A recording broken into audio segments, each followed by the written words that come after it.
Halo Sobat Mencimania, saya Denny Nakdalung. Oke, lanjut lagi untuk review reel karena masih ada ada tiga reel Daido yang belum saya review. Salah tiganya ada yang pertama ini Black Bison, kemudian Caribbean, kemudian ini Cosmic. Nah, sebenarnya saya bingung mau nge-reviewnya gimana. Karena tampilan konfigurasinya terlihat sama. Oke.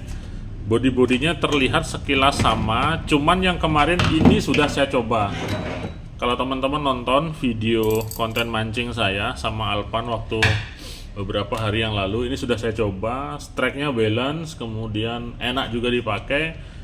Tapi sayang Alpan mabuk dia. Dia anak muda tapi malah mabuk. Oke, jadi di antara kedua ini saya akan review yang Black Bison-nya dulu. Nah, kalau Black Bison itu dulu saya pernah pakai Black Bison pakai casting, cuman pada waktu itu nggak ada strike. Tapi kalau saya pikir-pikir dan saya teliti, ya kayaknya nggak ada beda dengan yang dulu gitu, karena saya lihat mirip-mirip, kayak nggak ada perubahan dia. Tapi untuk memastikannya, sebaiknya kita tetap bongkar saja sambil saya re-grease barangkali, saya re-grease atau saya ganti knopnya. Biasanya saya suka ganti knop di sini. Atau kita isi tali dulu deh. Saya akan isi tali dulu ya. Oke, saya akan siapkan dulu PE-nya. Kemarin banyak yang tanya, saya mancing pakai PE apa? Nah, saya punya produk PE sendiri ya. Oke, saya beri nama Romer yang X8. Rencana kemarin mau bikin yang X12 juga, bikin yang X16, cuman masih belum saya lanjutkan lagi. Sementara pakai X8. PE1 ini saya sudah biasa pakai di Spectre yang 4000 saya pakai. Nah, itu kena dogi 10 kilo, 12 kilo mah nggak masalah. Yang penting kita handlingnya saja. Handlingnya bener.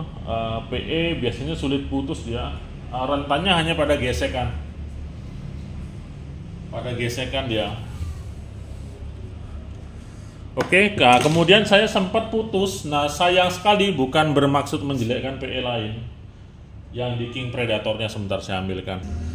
Nah, ini kemarin putus. Nah, faktanya ini bukan PE DND Romer, di mana PE ini sudah diam lama dari tahun lalu kayaknya. Waktu terakhir saya mancing di Nusa Penida sama Mang Budi, jadi sambungan leader dengan PE-nya itu nggak saya cek. Nah, ini non DND nih. Nah, kayak gini. Kalau DND dia PE-nya warnanya tajam dia. Nah, ini non DND, maka dari itu saya nggak menyalahkan PE-nya, cuman kemarin ini dia sambungannya sudah lama banget. Sudah terakhir saya pakai mancing kayaknya 1 tahunan deh, waktu mancing di Pulau Sepatu dulu. Jadi kemarin yang putus tuh ininya. Kemungkinan karena sudah lama dia, nggak kepake. Tapi kalau dulu ini biasa kena mata belok, kena Rainbow Runner, kena Barakuda, mah lempang-lempang aja. Pernah kena GT 10 kilo juga nggak apa-apa dia, kayak gitu. Jadi terkadang kondisi PE yang lama tidak kita buka, tidak kita cek, itu berisiko terhadap putusnya sambungan tali PE. Oke, saya siapkan dulu untuk gulung tali. Di sini untuk ngecek rata atau enggaknya aja sih.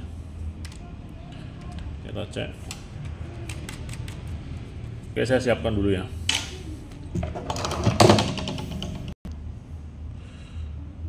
Oke, ini sudah saya siapkan.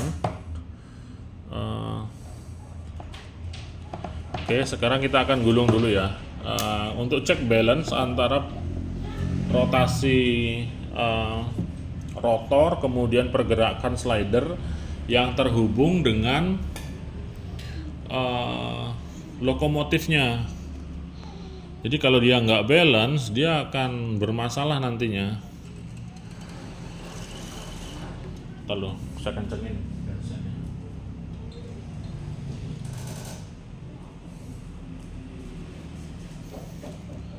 Seperti ini, saya akan gulung dulu. Dia putarannya halus, Meskipun ini saya kasih beban agak tinggi dia. Berisik nggak ya?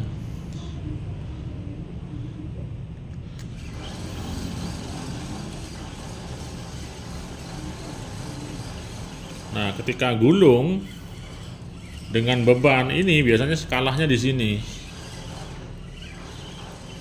Pegangannya kecil ya. Jadi praktis kekuatannya hanya jempol dan jari telunjuk. Untuk putaran rata sempurna ya, saya rasa nggak masalah ini. Tinggal kita isi penuh aja. Saya mau masukkan PE1 200 meter aja.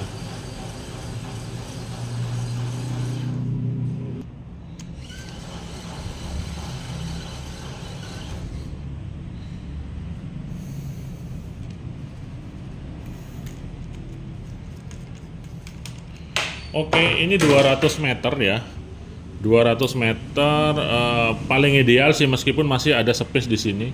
Kayaknya kalau saya benar-benar padatkan 250 masuk ini untuk PE1-nya. Tapi saya akan isi PE 200 meter saja, dan ini rata sempurna dia. Rata sempurna dan tidak ada masalah. Oke, kembali ke atas meja. Nah, seperti ini. Rata sempurna ya, rata sempurna, tidak macam, cuman putarannya kok terasa berat dia. Rasio berapa ini? Oh ya bener, rasio 7. Ekstra ini, ekstra HS dia. Kemarin pakai yang HS saja sudah mulai terasa, maksudnya berat rotasinya ya. Kalau dipakai disesuaikan dengan lurnya, dengan tekniknya, saya rasa beratnya nggak masalah. Cuman kalau digulung konstan dengan beban, kalau udah rasio-rasio gede itu terasa banget beratnya dia. Tapi sesuai dengan peruntukannya. Kalau ini untuk casting bagus banget. Jadi kalau lempar, kemudian kita gulungnya nggak boleh cepet-cepet, gulung pelan-pelan ini aja udah. Maka dia akan laju lurnya itu akan menjadi lebih kencang gitu. Beda kalau yang rasio yang non high speed, misalnya di 5,2 atau di 5,7, kita muternya banyak gini. Supaya dia larinya cepat. Kalau ini mah santai aja udah. Nah, santai kayak gini. Oke, jadi itu fungsinya. Untuk review detail, saya rasa mungkin bisa dipadukan dengan review saya yang sebelumnya, dan pastinya akan sedikit ada perubahan, sedikit atau banyak kita lihat saja, karena terasa dia putarannya benar-benar halus kayak si Daido Predator kemarin. Oke, di knob spoolnya sama. Kemudian ini juga carbon tex. Support bearingnya dengan ada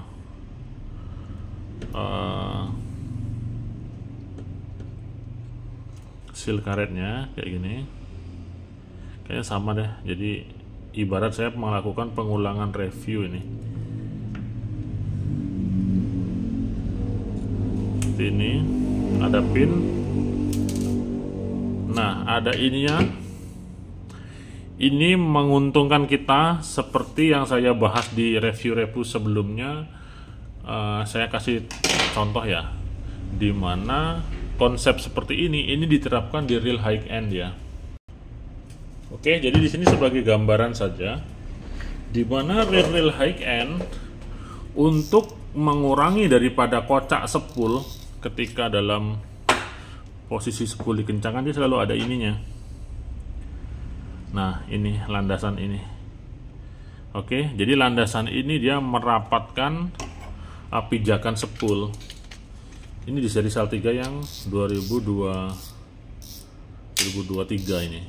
Kemudian di jauh sebelum muncul 2023, tepatnya 13 tahun sebelum itu, sebenarnya sistem seperti ini sudah ada.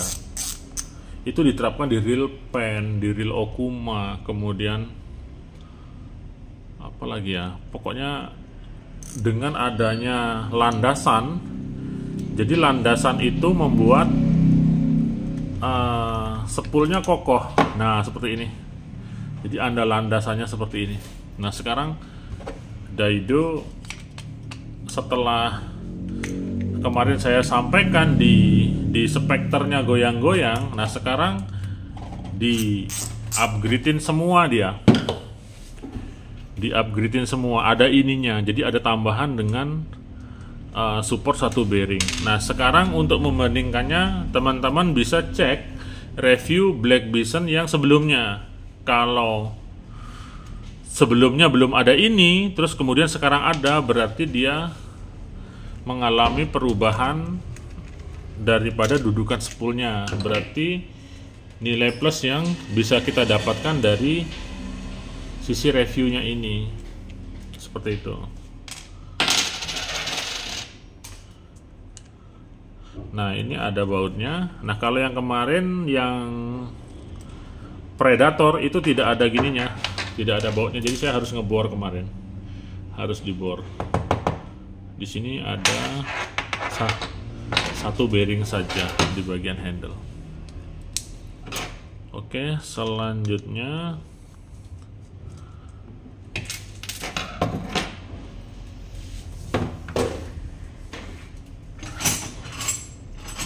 itu kunci nomor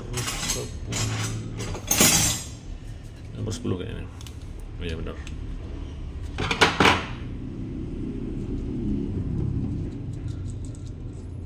Oke, di sini ada mur nomor 10.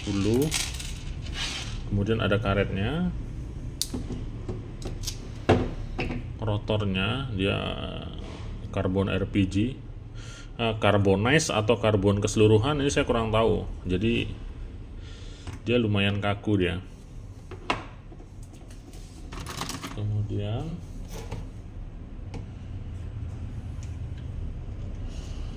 saya akan coba buka untuk line roller.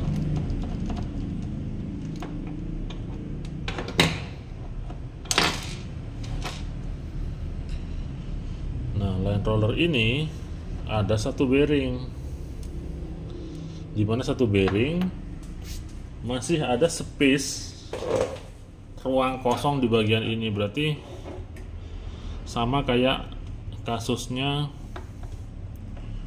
Predator kemarin. Jadi kemungkinan ketika dia tidak presisi, ini akan berisik dia. Kayaknya seharusnya bisa diisi dua nih. Saya akan coba carikan bearing dulu yang sama dengan itu. Oke, sayang sekali saya cek stok bearing di saya ternyata nggak ada. Ini ukurannya unik dia. Dan ketika dimasukkan ke line roller, nah masih ada space, harusnya dikasih bushing lagi atau kasih aja dua bearing. Itu sih menurut penelitian saya, sehingga ketika ini kocak, jadi kita tinggal dia kocak atau enggak. Nah kalau ini kan nggak kocak nih, oke aman. Nah tapi lama-lama kocak dia. Ketika ini agak kocak, dia akan bersuara dia ketika dipakai muter cranking dan ada landasan untuk PE nya. Kita lempar, kita putar, kemudian di mana nanti bobot lurnya agak sedikit lebih berat, misalnya di atas 20 gram, itu terkadang suatu ketika bunyi dia strek. Jadi kayak ada benturan di sini, tek gitu. Oke, jadi space ini sebaiknya to the point aja. Kalau mau satu bearing, pakai satu aja bearing, tapi yang gede gitu loh, yang tebelnya lebih tebel. Kemudian dia memenuhi secara keseluruhan di sini, memenuhi secara keseluruhan line rollernya, kayak gitu aja, supaya lebih jos dia, lebih mantap. Jadi kedetailan di sana perlu, di mana line roller itu penting dia. Penting sebagai landasan perputaran pada saat penggulungan PE kayak gitu. Terlebih lagi nanti PE-nya ada bebannya, ada beban daripada umpan atau lurnya, atau beban daripada bobot ikan yang sedang lawan kita saat cranking fight dengan ikannya kayak gitu.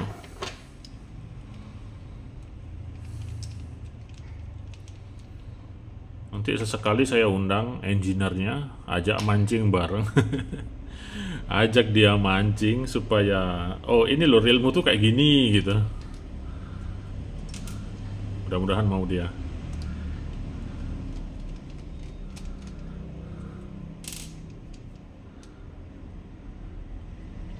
Ini bukan bermaksud saya nge-reviewnya cerewet atau gimana, tapi kita bangun pondasi yang kuat dari hal-hal kecil. Contohnya tadi itu bagian line roller, sama juga kayak ini hal kecil tapi pengaruhnya besar dia.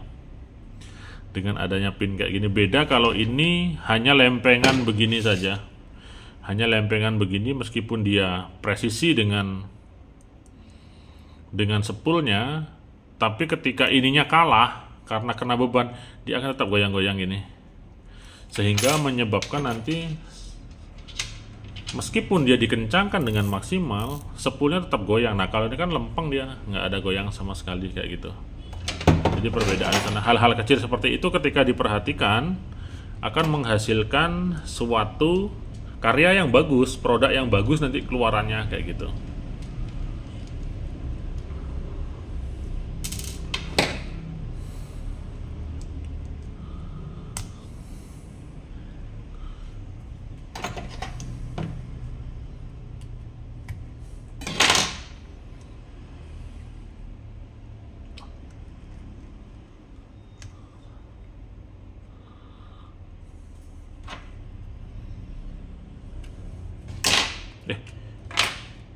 Kuningan ternyata. Oh iya paham saya. Ternyata dirubah dia. Dirubah untuk material gearnya. Oke paham. Pantesan kok sama dia dengan yang sebelumnya, kayak nggak ada perubahan. Ternyata dilakukan perubahan material gear sama seperti Daido Predator kemarin. Oke. Menjadi sebuah nilai plus yang besar, dimana sekarang memang sudah mulai bermunculan gear dengan bahan brass ataupun dural, meskipun realnya itu di kisaran harga yang murah dan terjangkau. Oke, untuk support OS gearnya kayaknya ini sama deh, karena konfigurasi dan bentuk bodinya sama nih. Sama, kemudian pinion gearnya mana dia? Pinion gear hanya support satu bearing.